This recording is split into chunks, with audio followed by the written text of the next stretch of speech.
Wake up! I need you to be focused. Don't let anyone tell you that shit. I sound like a massive prick. So if you get made fun of, you get made fun of. Who cares?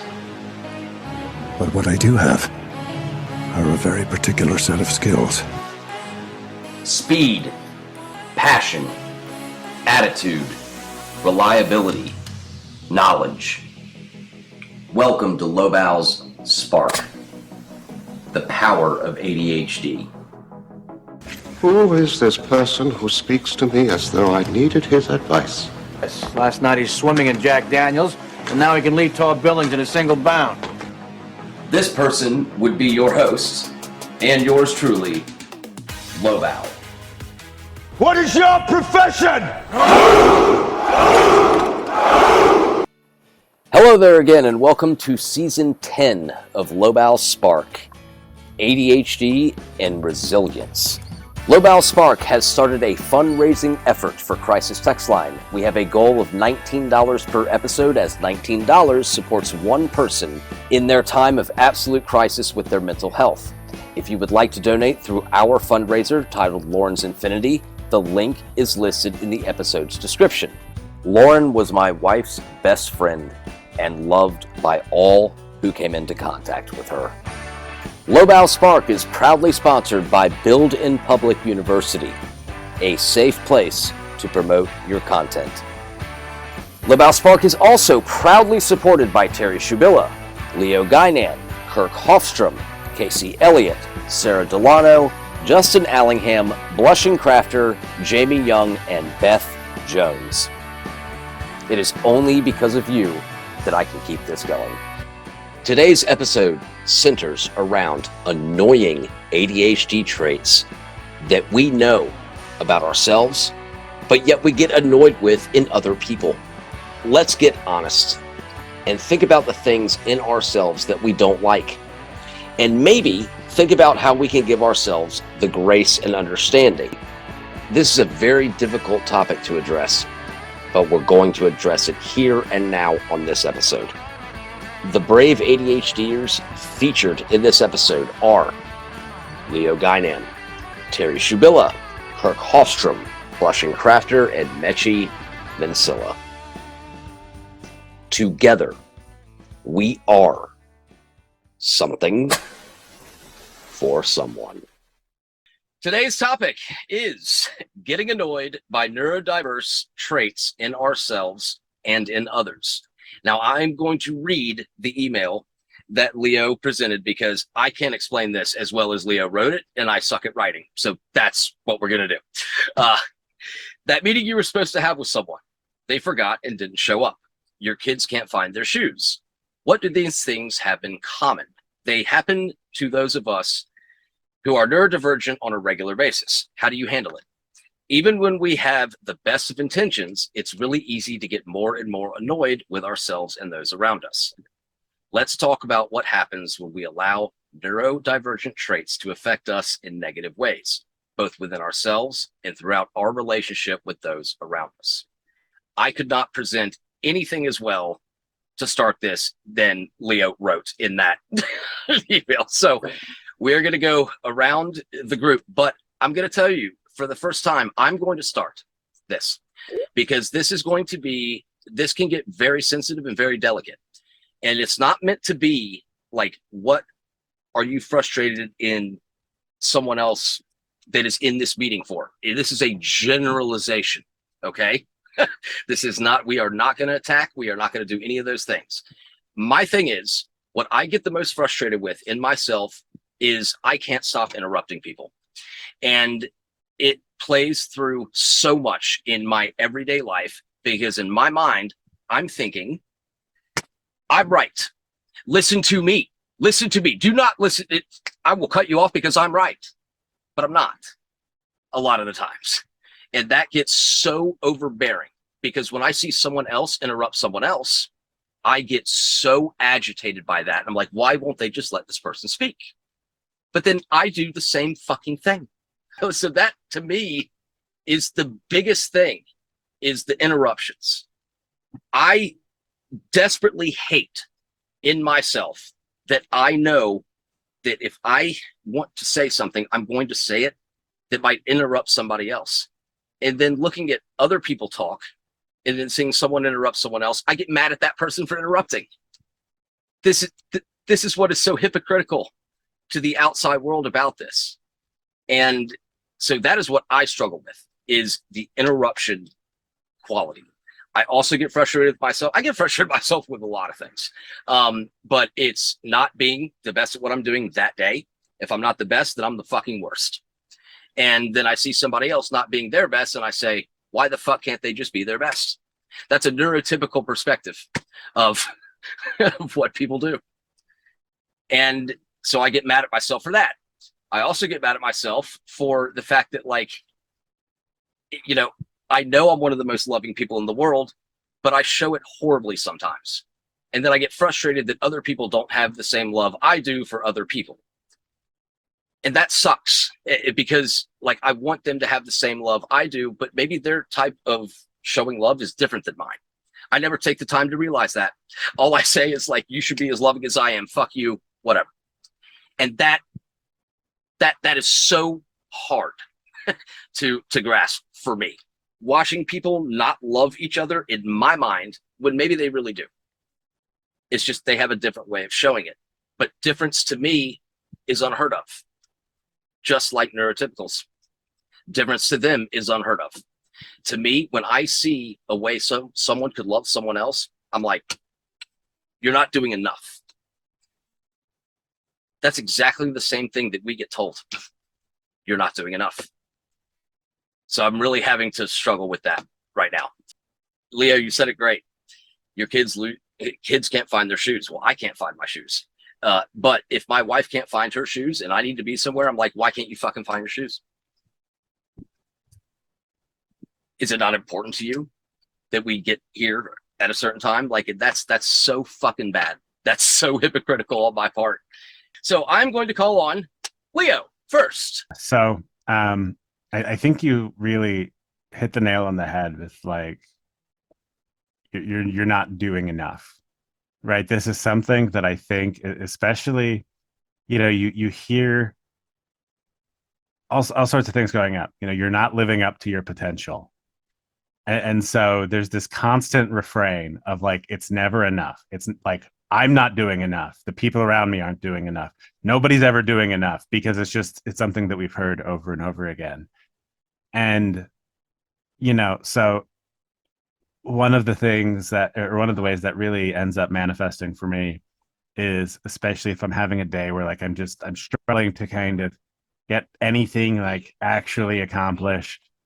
And it's like, I'll feel like I'm finally starting to get on the right track, and then someone will interrupt me with something.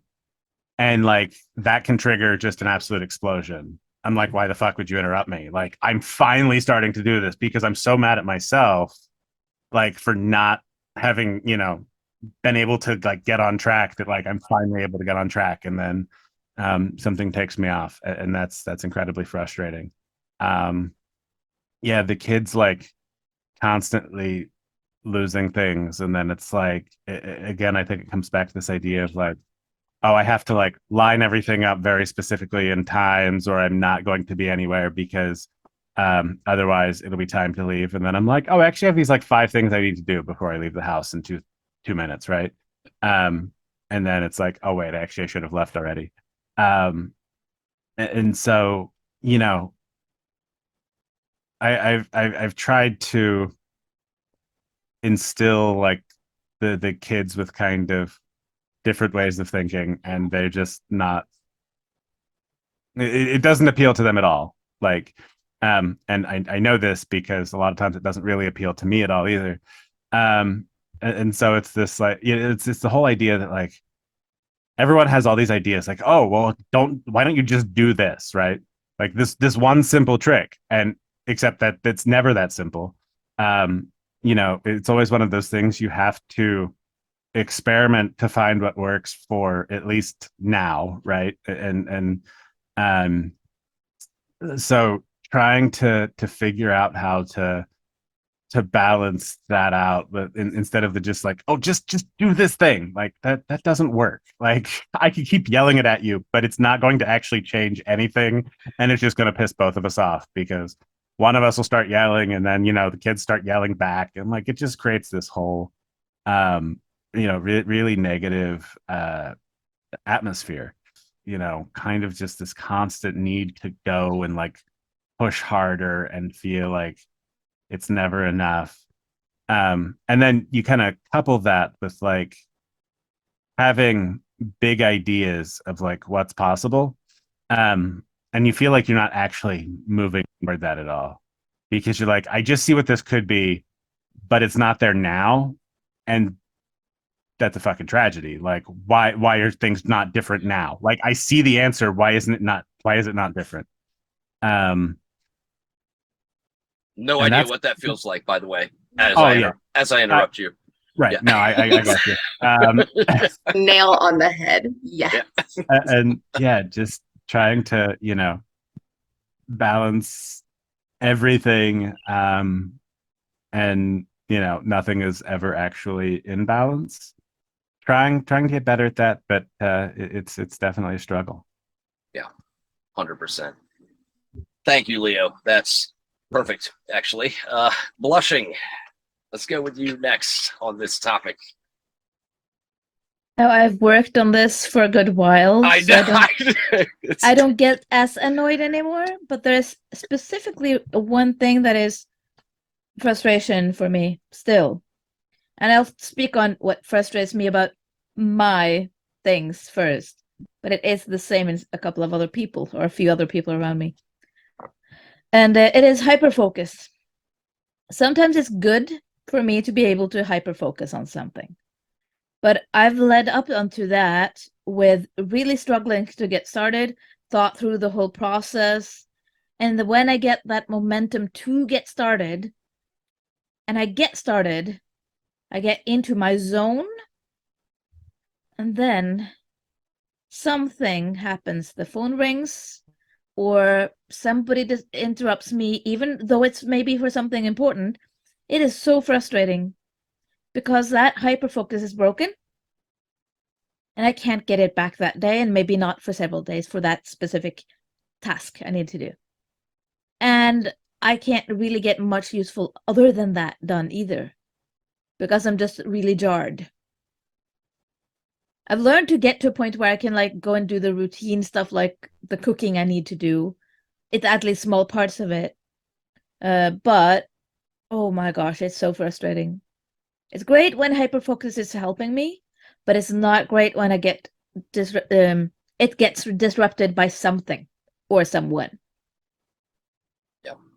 And then when I see other people, because I've got multiple other neurodivergent people around me, without naming anyone or specifying, they also hyperfocus, every single one of them. And then I need to give a really important message. And I've had to train myself by now to wait and think about, do I need to say it now? Or can I give them like an hour or maybe even an hour and a half and then go, what are they doing now? What is it likely they're doing? Are they hyperfocusing for sure now or no? And I've learned the patterns of the people. So I've gotten there, but oh my gosh, the frustration of they hyperfocus just as much as I do. It helps me that I recognize that part, that I know the feeling of being interrupted and not getting back in the flow. But the frustration of then going to, like, I don't get anything done until I've given that important message. You know? So 100%. I'm stuck too. That's frustrating. Not because of them, but because of the hyperfocusing. And I know I should not and cannot right now interrupt you. Yeah, 100%. That's the way. This is the struggle. This is the struggle. But I promise you, by the end of this discussion between us, we're going to figure this out. Okay. I do have a plan for this. It might flop, but it won't. So I think we're going to be okay. Blushing. Anything else on that? Yeah. us ADHDers and other neurodivergents, we speak directly. We say what we're thinking, not being unkind or anything, but we're direct. And I grew up with people like that too, even though many of them are actually neurotypicals. That's my culture around me. So I have double of that. And then I say something, it's not untrue or unkind, it is direct. And people, especially some people who are used to people wrapping everything in cotton and being like walking around it instead of saying things properly, they get offended. And I'm frustrated at that. But then I have to think, was I being too like rash and impulsive and animated, in lack of a better word? Or was it they're not used to this and they're also very, very sensitive in the other direction? And we don't know. And that's my frustration. I can't really know that. And that's not like me being neurodivergent and them being neurotypical. It is just basically you can't read people's minds. But the sometimes being too direct, that's my frustration in myself. But I've also had that happen with other neurodivergent people towards me. But thankfully, because I'm the same way, I can stop and go, did you really mean it this way? Because that's how I heard it. Instead of being very upset, right? But not all people can do that. And I've had years to work on that part, on a communication part. So. But you chose to work on it. Yeah. I've studied communication, darn it. That's it. But that's a good thing. You chose to work on it. Yep. And for the record, still frustrating. I don't think you're too direct, blushing at all. So just sometimes I am. Not with this gang, though. Exactly. Let's go with Mechi. What do we got? I know you got so much. I know. I am proud of myself because yesterday, after trying to do this for so long, I actually started journaling. That's one thing. But no, I had a huge epiphany yesterday because I was like, yeah, I have to journal every single day. And that's one of the things that I hate about my ADHD brain is that all or nothing mentality. Like, I'm going to start the diet on Monday. And if I fuck it up, then I'm going to start again on next Monday. And so I am constantly about to start a diet. So that's one thing.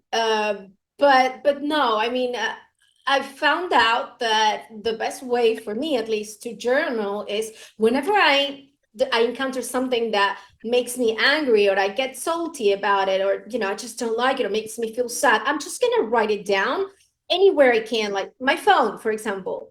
And I'm just going to write like a stream of consciousness all about it. And then maybe I'll get around it later. But yesterday, I'm going to say something, and hopefully I don't sound like a jerk, because I actually am a little bit of a jerk. But so I had a friend of mine you're fine. who You're fine. messaged me. Okay, good. Yeah. So a friend of mine, when my dad died, most of my friends didn't show up. And there was one of these friends who is supposed to be my best friend who didn't show up, didn't even send me a message. She took like 3 days just to say sorry. And then she messaged me yesterday saying she was feeling sad because her grandma died. And I was like, are you fucking me? Are you fucking up with me? It's like, your grandma, you're like 31 years old. And like, that's not losing someone. Like, I lost my dad like 10 years ago. So, and I was like, okay, wait, why am I feeling salty about this? There's a lot to unpack here. So I started writing down because like it felt so ugly on my end to feel like that towards her because she's my friend, right?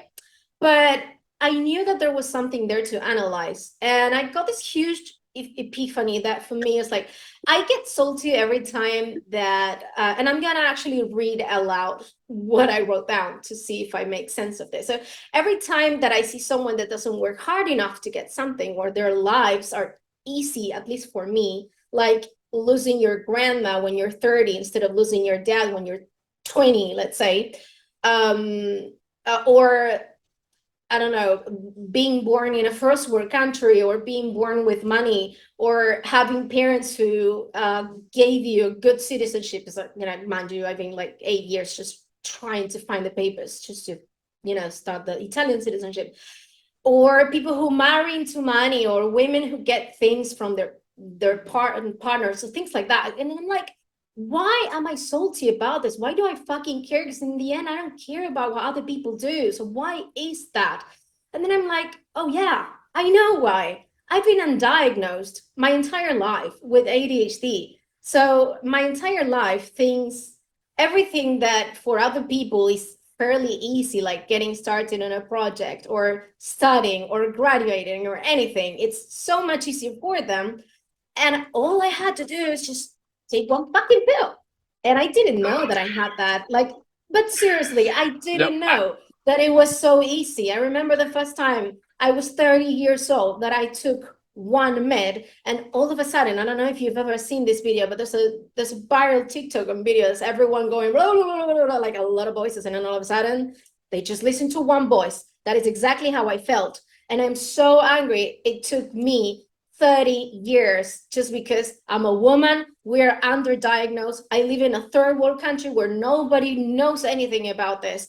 I've been to so many doctors. I even thought I was stupid. I even went to a clinic to see if I had any learning disabilities.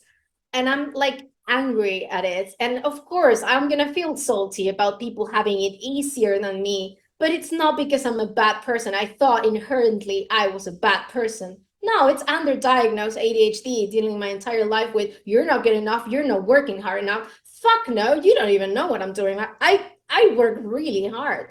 So that's my epiphany that I had actually yesterday. So I don't know if hopefully it helps anyone out there feeling like they're a bad person or something. Guys, if you think that because other people have it easier than you, first of all, we don't know what they're going through.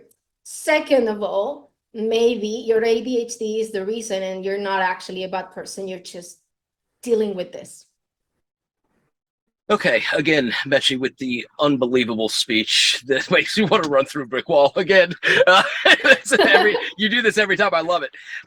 You actually made me feel better right then from what you said, is because I was born in a first world country with both parents that really cared and all that kind of stuff.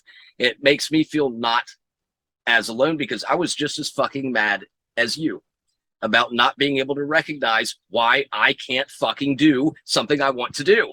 I'm just as angry. It's not the location. The anger is the same. And that's so thank you. That changes the whole trajectory of the rest of the episode. So thank you, Betchy. I appreciate that very much. That was like the main one that I wanted to bring out. Awesome. I love that. Terry, what do we got on this one? All right, we're gonna start with some funny shit. Awesome. Yes. God, yes. Thank you. So, something that annoys me about neurodivergent tendencies and behaviors in myself and others, like getting sidetracked, like you were saying, like, why can't, like, we have to go somewhere. Like, thought we were leaving in 5 minutes. Why on earth would you turn on a new show or something? Like, we're leaving in 5 minutes. What are you gonna watch from that? Like, why would you start vacuuming right now? But I literally decide to, like, I'm gonna wash the dishes that I told myself for 4 hours last night I need to do when I have to be out the door 5 minutes ago. Like, I do it too, and I don't know why, and they don't know why, and you don't know why. So, like, help. Kind of similar to interrupting, but it's not just the interrupting of the person talking. It is, you hear, and like, I know I do this, and I've witnessed others do it. You hear the first couple words of what somebody is saying, and then and it's not even a matter of assuming and like, like that. It's a matter of like, a connection was made in your brain, and then you want to start going, and they're like, no, that's actually not the point I was going to make. You didn't let me finish my sentence. Like, yes, it's the interrupting, but it's like our brain making a connection. Like that was the interruption to the flow of the conversation. Oh, I really want to go out for dinner. Why don't we go? And I'll be like, oh, I was thinking the same thing. Let's go get tacos. And it's like, I was gonna say pizza, but I thought you wanted tacos. I never said I wanted tacos. No, but didn't you? I'm pretty sure you said you wanted tacos. No, you said you wanted tacos. No, I literally just thought Lobao said he wanted tacos.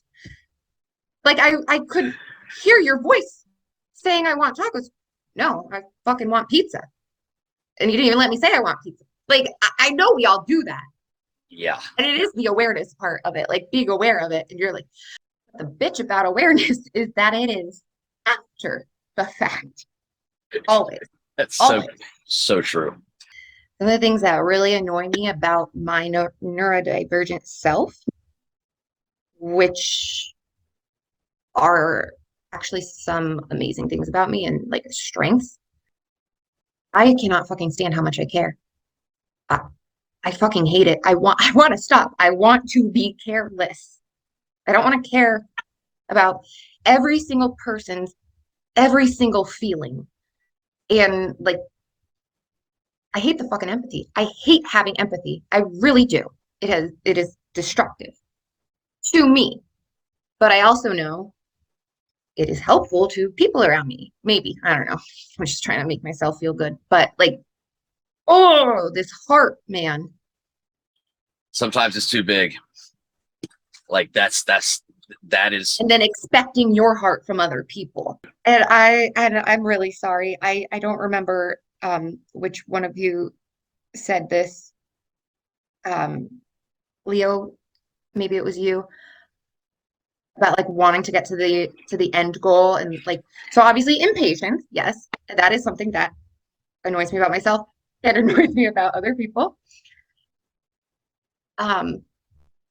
I feel like a lot of us, not all of us, but I feel like a lot of us have that big vision and that like total picture kind of way of seeing and thinking and whatnot. Maybe a little less with the details and the plans and the steps and stuff. And that annoys me because I always want to jump to the last chapter, or like I get really mad and impatient and frustrated and sad when I'm like, okay, so clearly there are a lot more than 10 chapters in this book, but can you at least tell me how many chapters? Can I at least know how many chapters until I get to that chapter? And no, you don't get that. Like that whole like, but I could see like the dream and the vision and the goal. And I will be very, very, very not just impatient, but bitter, childish, like, Yeah. and I believe this wholeheartedly. I don't give a fuck. I am not waiting to be old as hell when I only have however long to live left, when I only have so much energy and so much this and that and whatever, after going through years of whatever, pain, stagnancy, blah, blah, blah. And this is in all realms of life. To like, oh, get the great thing. Oh, wait, so I could have it for 4 fucking years? That shit doesn't matter to me. I'm sorry. Not really at all sorry. Don't be. It's the same concept as like I used to take my paycheck and stay in a 5-star hotel for like 2 nights, and it was all blown to shit. So I was poor for 2 weeks, but for those 2 nights, I lived on top of the world. And then all of a sudden it was like, why don't you save your money? I'm like, why? Why would I save my money? Well, so that when you're 70, you could stay in a 5-star resort, whatever. I'm like, okay, I just did that at a young age. But that's a problem sometimes, like, because then you don't have that income that you just take it, you spend it. And right. And that's impulsive as shit. And while it's a huge strength to live life to the fullest, it's also a detriment. Because it's like that whole yeah. like we understand like life is so short, Absolutely. life is so short, life is so short.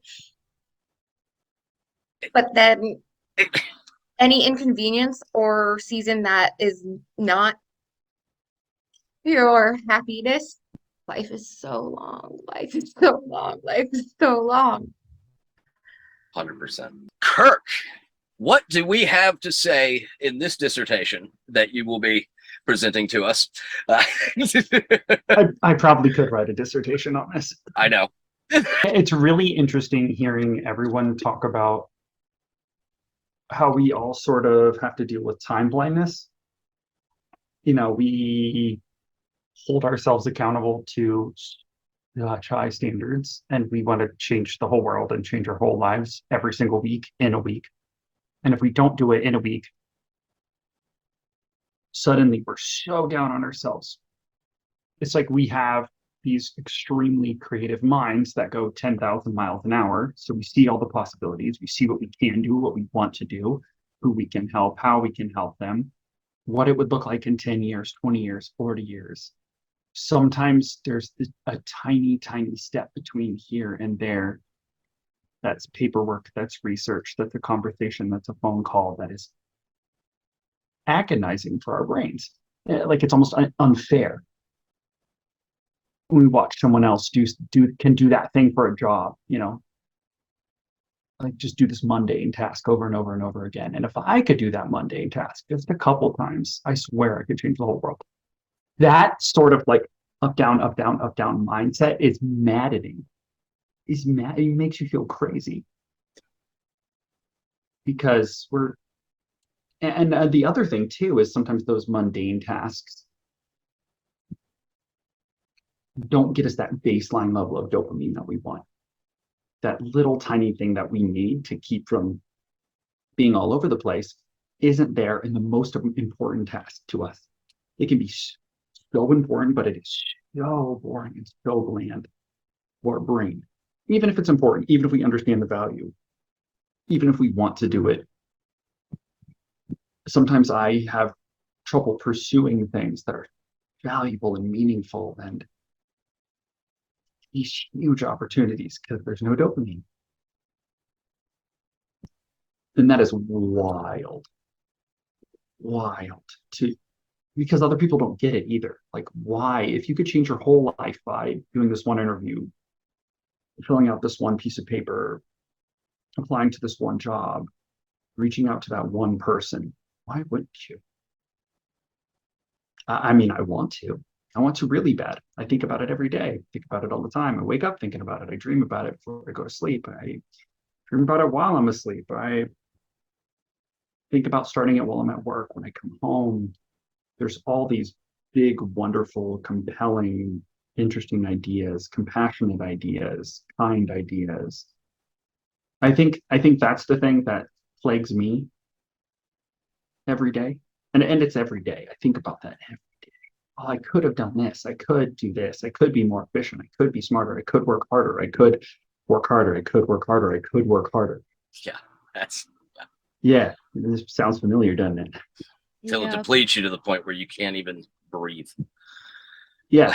I think there's a lot of little things that we do that are really annoying.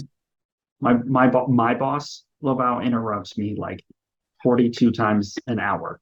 I can't, like, he will bury me under words. He has, I mean, I'll come in, I'll be like, hey, by the way, gone. Nope, no, he's on his own tangent. I got in high. That's all I'm going to get in for the next hour. And it's just an avalanche of every sentence his brain can possibly conceive of. And he has ADHD too. And like, I know what's happening. He knows what's happening. He's not stopping. Right. So sometimes you see similar traits that we have in ourselves in someone else.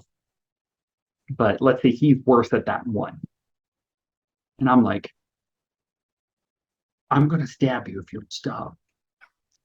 As much as you love that person, as much as you care about the person, as much as you understand what's happening in their brains, because you're like, yeah, me too, but yeah, shut up. Right. It's like you suddenly don't have compassion on someone else who's experiencing the same thing as you. Yeah. Wow. Yeah. That's And deep, actually. I'm sure they Like think the that. same things about us sometimes too. Like, Yeah. dude, fill out this one thing. This one thing. It takes 5 minutes. You had 17 hours to do it. 17 work hours. Not like you went home and slept and we counted those 8 hours. No, you were at work doing nothing else for 17 hours this week. Why didn't you fill out that paper that took 5 minutes? You know. Right, but to them, sorry, I'm not interrupting. I'm trying so hard, but if I don't say it, it's this is what I hate about myself. Is this right here? But that paper they wanted you to fill out was important to them. So now all of a sudden that's their thing of like, this paper is the most important thing in the world to me. So now I'm pushing it every 5 seconds. But if it's not important to the other person, we don't understand why it isn't. And it is still so hard to even now when I feel like, okay, cool, I understand my ADHD better than I ever have. I understand how I interact with other people better than I ever have. I understand my styles of communication, what's important to me, what isn't, why, blah, blah, blah, blah. It is still really hard to be kind enough to myself, to give myself space, to give myself time. Like Terry, you were talking about that, like, oh, I don't want to, be old tomorrow. Suddenly wake up and I'm old and I haven't done all the things. But we have a lot more time than we think, because a lot of times we'll put this big pile, we'll write all of our plans in a book and we'll put them on a pedestal and then we'll stare at them and then we'll dust them off and then because we want to try to accomplish every single one of them in one day. And like, we understand how valuable time is, and we understand how important those things are, those monuments are, those accomplishments are, those people are. But sometimes I think we forget to be kind enough to give ourselves time and space and forgive ourselves when we mess up and we misstep. I think that's where the difficulty lives. At least for me, and I'm sure it does for some other people. Like we are allowed to be kind to ourselves, and we have more time than we think we do.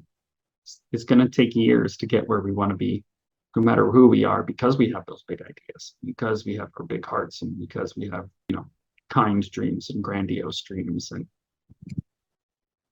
like, it's going to take some time to get there. Yeah, mic drop, Paul Kirk. I love it. Does anyone else have anything else to say before I flip this entire fucking thing? I'm ready for it. I'm ready for your Yeah, we need that. All I do right. have a few things. I'm gonna be super quick. As I was listening to you guys, like, it just hit my brain, like the novelty seeking dopamine deprived brains that we have. At least in my case, I hate the fact that when something loses novelty, it makes you go numb, and it can maybe even derail you towards depression, because hey, guess what, not every day you can jump off a plane or travel somewhere else or do something fantastic. And that's one thing that I hate about ADHD, that it can derail you towards depression or feeling numb when you cannot do something that is super novel and new and interesting. And another thing, I was thinking the other day how hard it is to live your entire life not knowing you have ADHD, but think about how hard it is also the generational trauma. And I want to ask Blushing, because she might know about that. So the other day I was thinking, I mean, I'm sure, because ADHD is a genetic disease, or well, not a disease, but it is genetic. And it's crazy. Exactly. So imagine having a father or a mother. In my case, I'm sure it's my mom, undiagnosed, living her entire life with ADHD without knowing that she has it, and then passing down all of that trauma onto me, even though, that's something that I think needs to be addressed, because it's hard. And I see that, like, in her, every time that I see something I don't like about her, it is exhausting, because everything I hate about her, it's the same thing I hate about myself too. And I strive not to become her by actively avoiding that.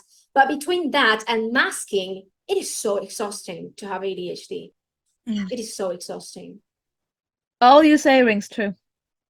100%. Like we always want to be doing something crazy, jumping out of a plane. Yes.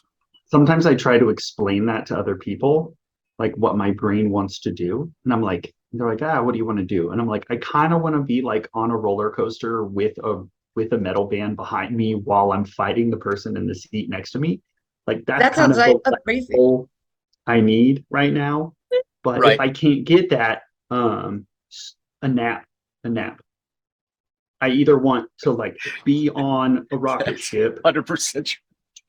going to Mars, Nailed 4 it. million miles an hour Oh my while God. learning to sword fight at the same time, or everyone go away so I can hyper focus on this Rubik's Cube. So we will conclude this with not what you are most proud of. I am going to flip this. This is a huge risk, and it's fine because I believe it to be the right thing to do. We're going to pair up. On my screen, I have Leo blushing, me, Kirk, Terry, Mechie. My question is for Leo, what do you love the most about blushing? And blushing, what do you love the most about Leo? We've done this before. You've sent these videos in. This shouldn't be hard. While we're talking all these negative things and how it's so hard, let's do a positive thing. I'm not telling you how great you are, except for Kirk, obviously, but you're going to tell each other on an episode what you think the best thing. Let's do it. Let's do it. All right. I'll kick it off then, since I was the first one there. Yeah. So, blushing. Absolutely love the way that you take everybody into account. And so, in this kind of world we live in, it's very easy to not consider how the words that we've grown up with can actually affect different types of people. I know this is something that I have struggled with and tried to adjust.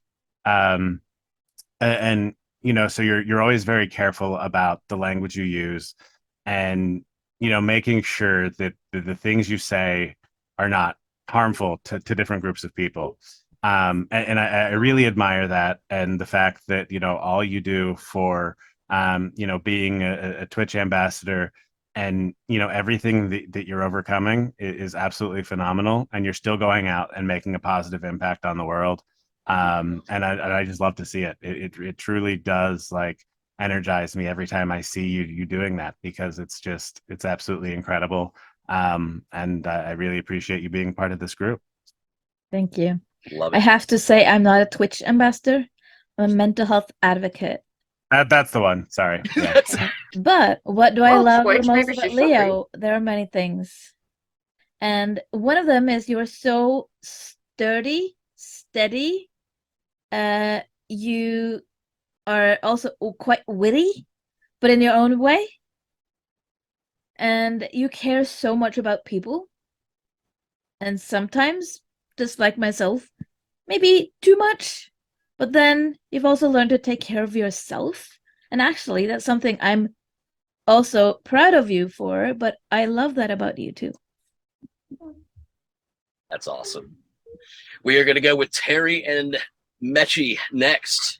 Terry, what do you This love is such an aw moment. I have to say it. Sorry, I'm going like aw. Well, we need some awe after that I love fucking I love bullshit it. earlier. Like, we need some Yeah. awes, okay? Yeah. Like, I love it. Okay, Mechie, one thing that I love about you, you are just so honest and unafraid to say whatever it is, whether it be, to talk about openly, publicly, the bullshit of, like you were just saying before, how women were typically not diagnosed or not studied or anything for ADHD, which has caused, the late diagnoses. And you're ready to speak up about anything like that, whether it affects you or affects somebody else that you've witnessed. And even I've watched you communicate, and even if there are things that you feel strongly about that you didn't have all the information, and then somebody says, well, if you look at it this way, or like, oh, well, they did that because of this. I watch the light bulb come on, and you start to see in that other perspective. And, you know, you could be, you know, so fiery and you believe this and you believe that.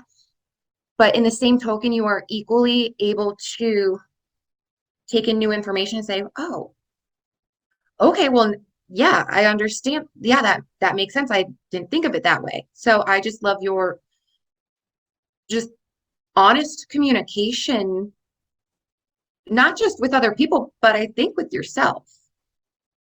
And I think that's beautiful. Oh, thank you. Well, actually, that's I was thinking about that too when you were talking that there is something similar to you too, because you are also from in a group, you're also someone who has like, I don't know how to explain it, but it's like you have two very different ways of seeing the world, but at the same time, you always find the way to go to the positive. I've seen you, I'm not gonna say at your worst because I haven't been there at that time, but I've seen you go through shit. I've seen you feeling sad here, but I also see how in the end you try to bring out the positive side, how you are so friendly with everyone, how you see the good in people, your empathy, how you care about other people. I've reached out to you when I was sad, and you openly listened to me and said me, oh my God, don't cry. But like, that is something that I really admire in you, that you're always willing to help. Very much like you're like Lobo's female version here, I guess. Like, you care about everyone and you want to be there for everyone, no matter who that person is. And something else that I want to like really emphasize about you that I love is your resilience. I truly admire, sorry guys, but I have to say it, I truly admire a woman who's fucking strong. And Terry, you're a fucking strong woman. And I even dare to say you're one of the strongest women that I know. So that's one thing. And that, of course, is because of your resiliency. So those are the things that I think I am most proud of you. And I do consider you a friend. So yeah, I don't consider many people my friends. So that's a good thing to say. Thank you. I consider you a friend as well, Mitch. Oh, I don't even know what. Right? Thank you.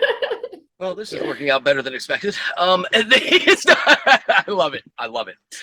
So, Kirk, what I love about you is the fact that you have seen me at my darkest, my worst, my most awful points.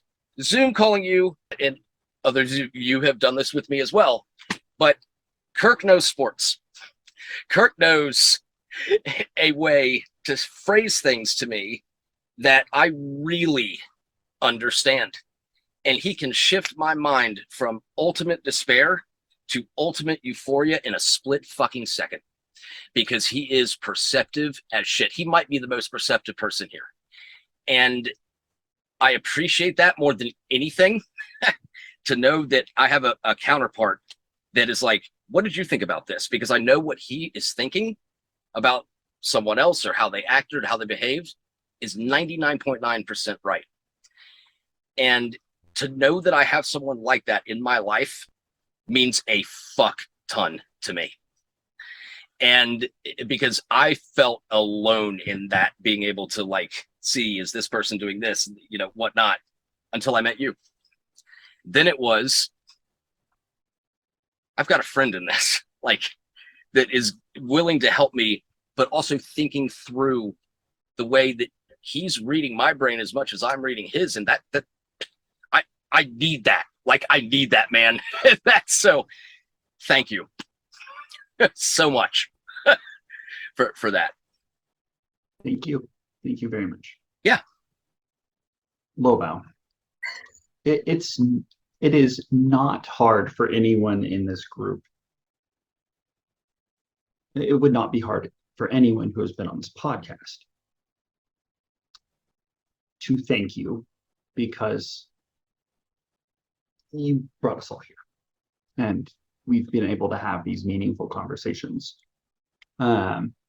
You have this stubbornness about you, that is so genuine. Even though you probably wouldn't admit this, it's pretty selfless. I cannot imagine how many people you have worked with, whether it's part of this group or someone that you haven't even met that has ADHD, that you would fight a bear for, because that's what you care about, and you're not going to stop caring about it. You're not going to let anybody get in the way of it. And the world is better because you're here. And this group is better. There are a lot of people that deserve to have you and deserve the spaces that you've created. So thank you. Thank you for creating all these spaces. More than welcome. I like this conclusions. I like doing it this way. Thank you, Kirk, very much, by the way, for that. It is nice to like have someone else. Like my whole promotion is like care about the person, love the person with everything you have. But when it's not quite as intense and someone says something else about you that is a part of this group or that is a friend of yours, that matters. And so like, you know, all these characteristics that we get so frustrated with, they're also the same characteristics that bring us together. And I wouldn't trade that for anything, personally. And I agree with everything everyone said about each other too. Like, yeah. Fun fact, I do an affirmation for myself every day. No shit. No matter if it's a few words, like, I am blushing crafter and I am really awesome can be one of them. If I can't figure anything out specifically, I will tell myself that every day. I love that. I love that. That's fantastic. I need to say something. One of the things that I wrote down that I hate about having ADHD is that I feel like I don't fit anywhere. But I need to say this. I do feel like I fit in here. And probably that's because we all have ADHD. We all see the world through the same lenses, even though we still have our differences. And I want to thank Lobo, because like, seriously, I could say beautiful things about everyone here. And it is hard for me to say beautiful things about most people because I think most people are stupid. I'm going to be honest and blunt. But I do feel like I fit in here. And I do fucking love what you did here, Lobo. I struggled so much to find my thrive, like people call it. But I feel like I found it here.